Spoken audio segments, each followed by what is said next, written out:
Have you ever been winded? Really, really winded? Hands up if you've been winded, please. Okay, so most of us have been winded at some stage, especially anyone playing any contact sports. So imagine, if you will, here it was trying not to double over, trying to resist that uneasy, the queasy feeling you get when you've just been winded.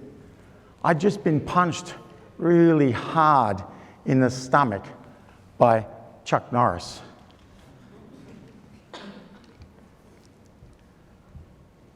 I'd been paired up with Chuck at a training gym, private gym in Los Angeles. And in my youth, I'd spent many hours reading about Chuck in martial arts magazines at the back of my parents' news agency. And now I was finally toe-to-toe with the man himself. So, reality was being hit by Chuck Norris was something of a lifelong dream of mine. Being winded, I didn't perceive as really a threat or a problem. To me, it was a trophy. So there it was, I just stood there. Out of sheer pride, didn't want Chuck to notice me grimacing in pain. So I was half grimacing, half smiling, looking like an absolute idiot. Chuck just looked kind of perplexed at me, said, "Why are you looking at me like that? Are you okay?" And like a complete idiot, I came back and said,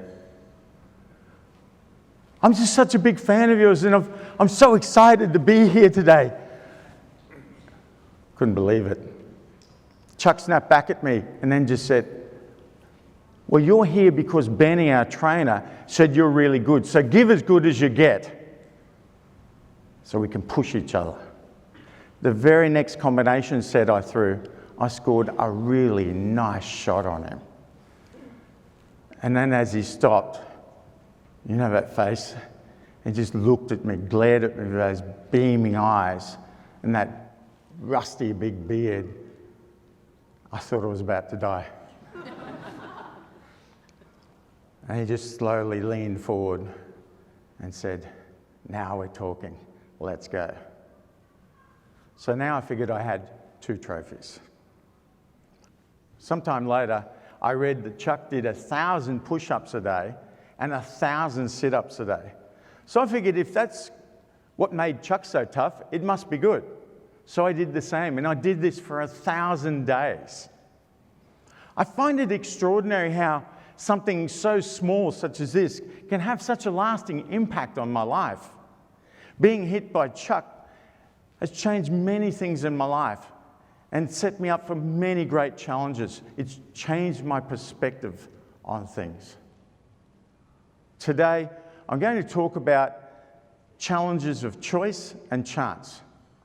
The Oxford Dictionary describes a challenge as a task or situation that tests someone's abilities, a call to participate in a competitive situation or fight.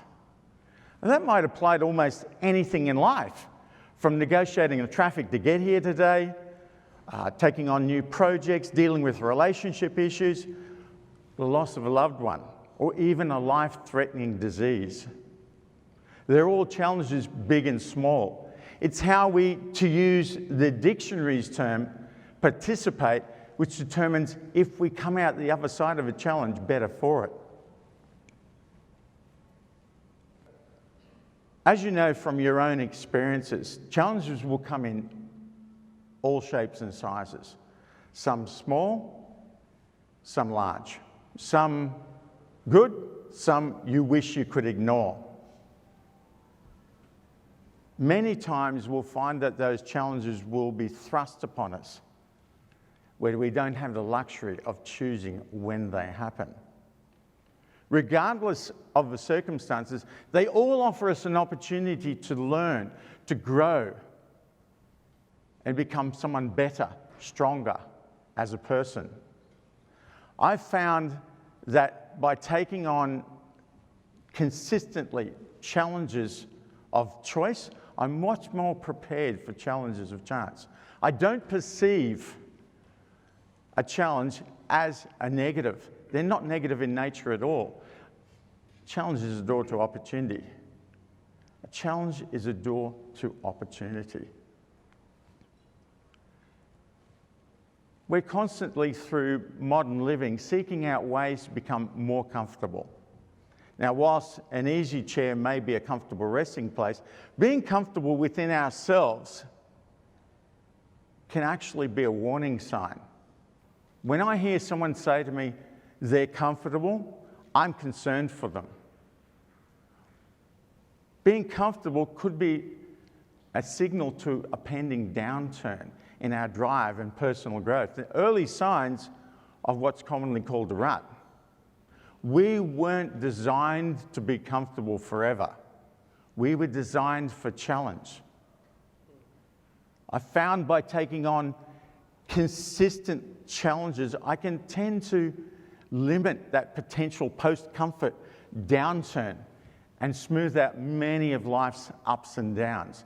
So I don't wait for challenges to happen. I actively seek them out.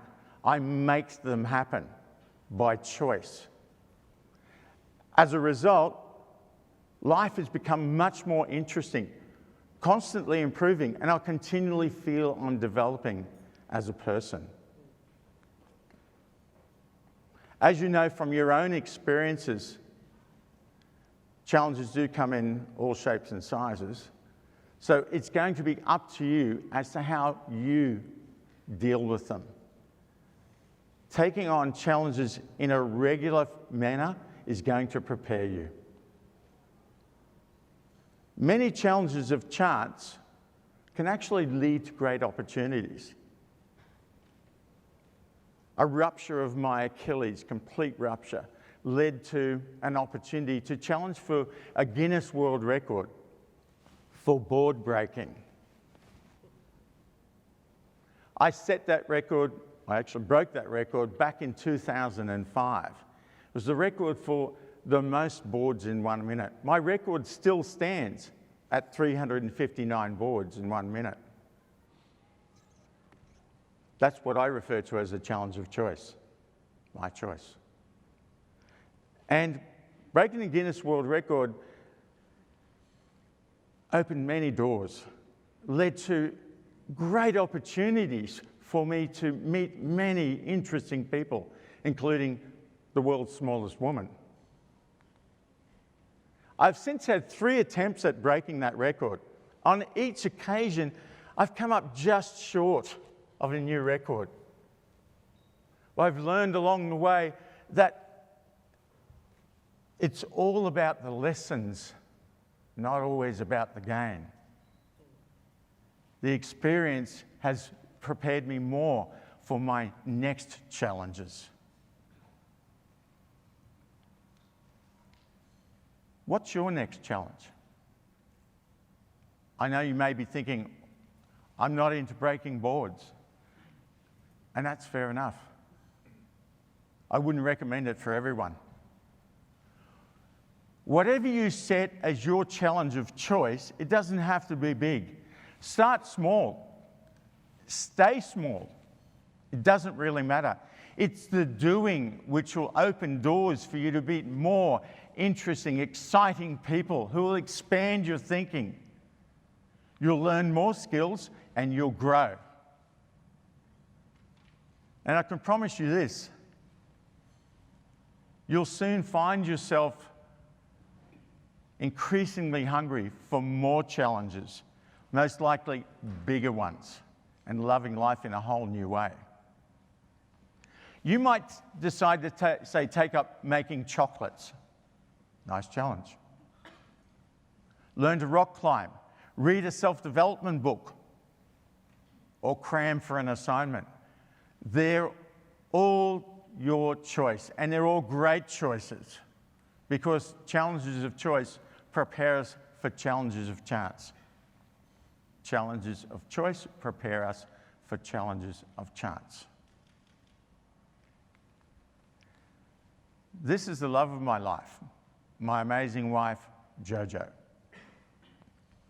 Not too long ago, back in 2014, Jojo faced the biggest challenge of her life. She was faced with a very serious and scary cancer diagnosis. The cancer was late stage 4, with only 5% chance of survival. The doctors told us it was going to be close. If we would have any chance of surviving at all, they were going to need to use every weapon in their arsenal, the most aggressive treatment possible, which started with surgery, chemotherapy, and then radiation therapy. It was tough. In the midst of all this, one night, I had one of those moments of complete clarity. I could see how everything we'd done in life up to that point was part of our preparation for dealing with the cancer. I'm so happy that through all of this, Jojo amazed me how she used what we now refer to as the BETTER formula, which is belief, experience, team, and action plan. See, Jojo tapped into her most unbelievable belief that we could overcome the diagnosis and beat the cancer. As we had no direct experience in dealing with cancer before, it was a matter of tapping into every experience up to that point and then seeking out the experience of those who'd overcome cancer to learn the alternate ways to aid the doctor's plan to beat the disease.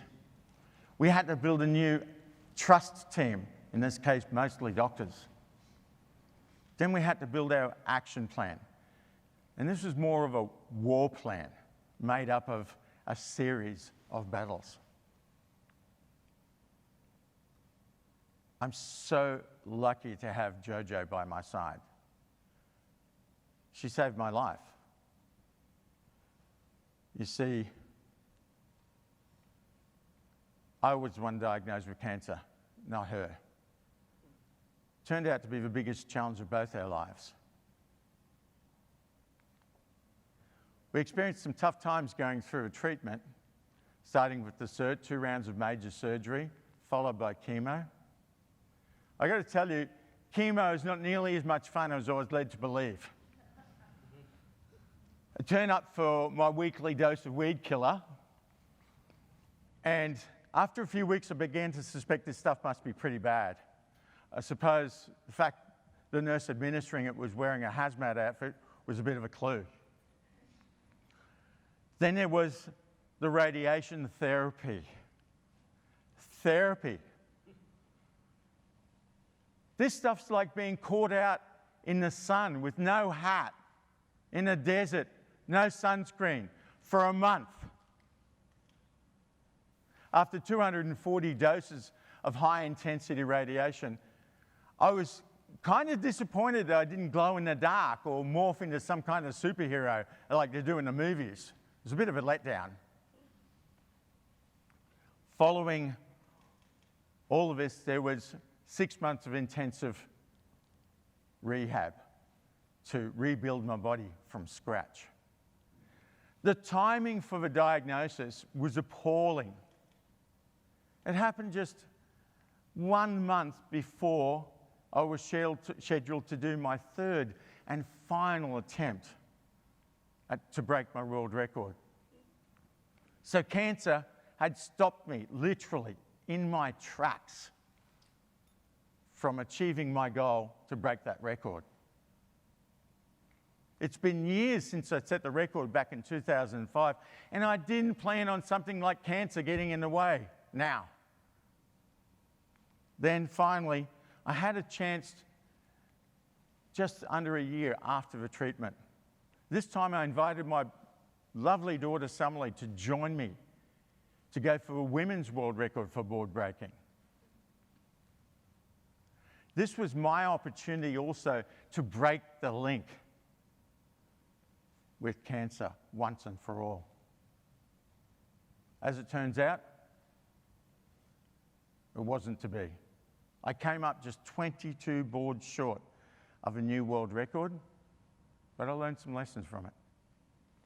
I was, however, tremendously inspired by my daughter Sumley, who set the women's world record on the day, 215 boards in 1 minute. Sumley believed in herself. She tapped into her experience and mine, built herself a brilliant support team, and carried out a detailed action plan. Came away a world record holder. Such a proud dad. To me, the big win was seeing her awaken something powerful within herself, and she'll never be the same again.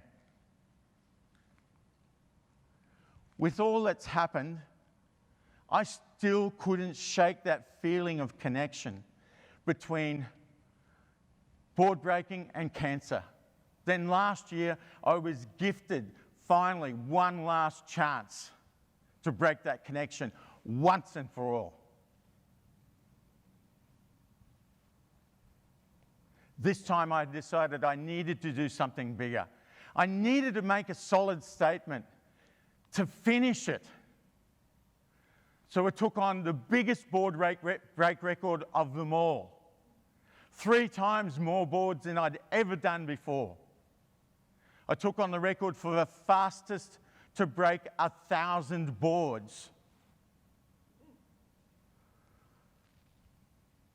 It must have been meant to be my day, because I cut the record in half at 10 minutes and 10 seconds.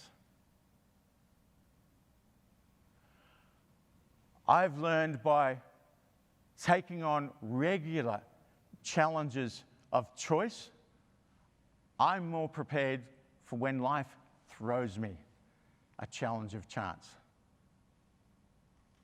This talk has been my challenge for today. Please consider what's yours. Thank you for listening.